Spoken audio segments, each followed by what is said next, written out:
Sistem pencernaan makanan pada manusia terdiri dari organ pencernaan dan kelenjar pencernaan. Organ pencernaan makanan meliputi mulut, kerongkongan, lambung, usus halus, usus besar, anus. Sedangkan kelenjar pencernaan terdiri dari kelenjar, ludah, pankreas, hati, empedu. Di dalam rongga mulut makanan dicerna pertama kali baik secara mekanik oleh gigi maupun secara kimiawi oleh enzim amilase yang menguraikan amilum menjadi maltosa. Di dalam rongga mulut terdapat gigi, lidah, dan kelenjar ludah. Gigi merupakan bagian yang berperan untuk mengunyah makanan saat kita makan. Dengan gigi makanan kita gigit, sobek, potong dan kunyah kemudian dihaluskan. Berdasarkan bentuknya gigi manusia terdiri dari gigi seri, gigi taring, gigi geraham depan atau praemolar, gigi geraham belakang atau molar. Berdasarkan strukturnya gigi manusia mempunyai bagian yang tampak dari luar disebut puncak gigi atau mahkota gigi. Bagian yang tertanam di dalam rahang disebut akar gigi. Daerah antara puncak gigi dan akar gigi dan tertanam di dalam gusi disebut leher gigi. Berdasarkan tahap perkembangannya gigi manusia dibedakan menjadi dua yaitu gigi susu dan gigi dewasa. Gigi susu tumbuh pada anak usia 6 bulan hingga 8 tahun. Gigi susu berjumlah 20 buah yang terdiri dari 8 buah gigi seri, 4 buah gigi taring, dan 8 buah gigi geraham. Mulai usia 6 tahun sampai 14 tahun gigi susu akan tanggal dan digantikan gigi dewasa. Gigi dewasa atau gigi tetap berjumlah 32 buah yang terdiri dari 8 buah gigi seri, 4 buah gigi taring, 8 buah gigi geraham depan, 12 buah gigi geraham belakang. Lidah merupakan organ yang terlibat dalam pencernaan makanan tersusun atas otot lurik dan dilapisi oleh selaput mukosa. Di permukaan lidah terdapat papila-papila yang berfungsi sebagai indera pengecap. Fungsi lidah adalah mengatur letak makanan di dalam mulut, mencampur makanan dengan ludah, membantu proses menelan makanan. Sebagai indera pengecap, lidah dapat merasakan berbagai macam rasa yaitu rasa manis, rasa asin, rasa pahit, dan rasa asam yang terdapat pada bagian lidah yang berbeda letak. Kelenjar ludah menghasilkan ludah atau saliva. Ludah dihasilkan oleh 3 kelenjar ludah, yaitu kelenjar parotis. Kelenjar ini terletak di bawah telinga. Kelenjar submaxillaris, terletak pada rahang bawah. Kelenjar sublingualis, terletak di bawah lidah. Air ludah tersebut mengandung enzim amilase atau enzim petialin yang berfungsi mengubah amilum menjadi maltosa. Air ludah mempunyai pH netral, karena banyak mengandung air. Ludah berfungsi juga membasahi makanan, membunuh mikroorganisme, mencegah mulut menjadi kering, sebagai buffer. Setelah makanan dikunyah oleh gigi, makanan akan masuk menuju kerongkongan, melalui faring. Faring merupakan daerah persimpangan saluran dari rongga mulut ke tenggorokan dan rongga mulut ke kerongkongan.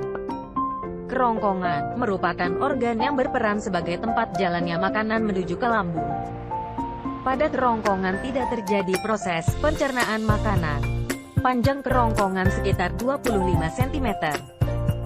Berbentuk tabung dengan diameter 2 cm.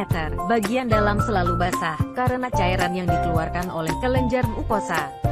Dinding kerongkongan tersusun atas jaringan epitelium berlapis pipih. Pada dinding kerongkongan terdapat otot-otot yang dapat mengembang dan mengempis pada saat mendorong makanan yang berbentuk gumpalan menuju lambung.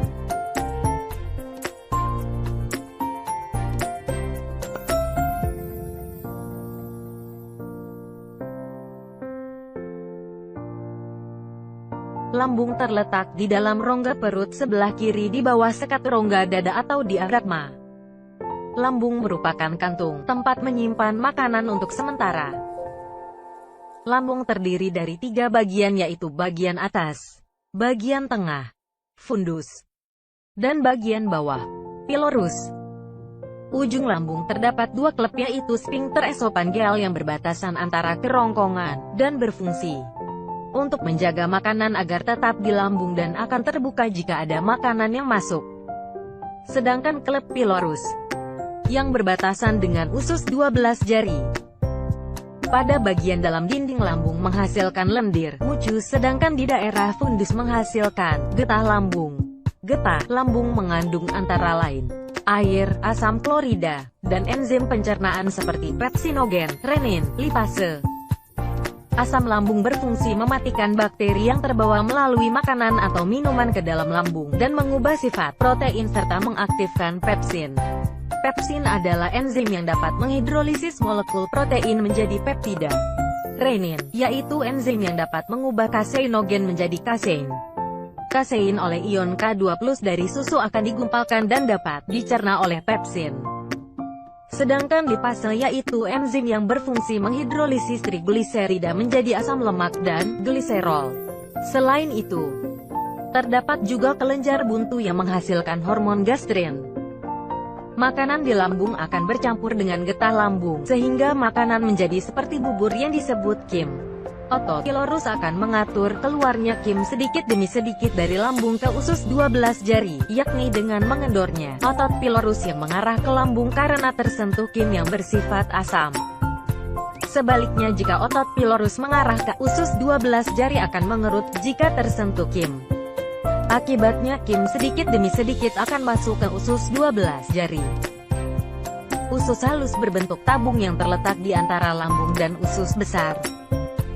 Usus halus terdiri dari atas usus 12 jari atau duodenum, usus kosong atau jejunum, usus penyerapan atau ilem. Panjang usus secara keseluruhan kurang lebih 8,25 meter pada usus duodenum bermuara dua saluran, yaitu dari pankreas dan dari kantung empedu. Di dalam jejunum terjadi pencernaan secara enzimatis. Enzim yang dihasilkan oleh dinding usus, antara lain enterokinase, berperan mengaktifkan tripsinogen yang dihasilkan pankreas menjadi tripsin. Laktase, berperan mengubah laktosa menjadi glukosa. Erepsin, berperan mengubah dipeptida atau pepton menjadi asam amino. Maltase, mengubah maltose menjadi glukosa. Disakarase, berperan mengubah disakarida menjadi monosakarida. Peptidase, berperan mengubah polipeptida menjadi asam amino. Sukrase, berperan mencerna sukrosa menjadi glukosa dan fruktosa. Lipase, berperan mengubah trigliserida menjadi gliserol dan asam lemak. Di dalam ilem, terdapat lipatan-lipatan yang disebut fili atau jonjok usus yang kaya akan pembuluh kapiler. Fili berfungsi untuk memperluas permukaan usus, sehingga penyerapan sari makanan oleh jonjok usus lebih sempurna. Usus besar tidak memiliki jonjok usus, tetapi memiliki daya regang yang cukup besar. Bagian dari usus besar yaitu sekum, kolon ascendent, kolon transcendent, kolon descendent, kolon sigmoid, rektum. Makanan yang masuk ke dalam usus besar merupakan sisa penyerapan dari usus halus, tetapi masih mengandung air yang cukup tinggi, sehingga air tersebut akan diserap oleh usus besar. Jika sisa makanan mengandung sedikit air maka usus besar akan menambahkan air. Pembentukan feses pada usus besar dibantu oleh bakteri Escherichia coli. Bagian akhir dari saluran pencernaan adalah rektum. Rektum dapat berkontraksi yang aktivitas kontraksinya dapat menimbulkan terjadinya defekasi, yaitu proses pengeluaran zat-zat sisa hasil pencernaan makanan melalui anus.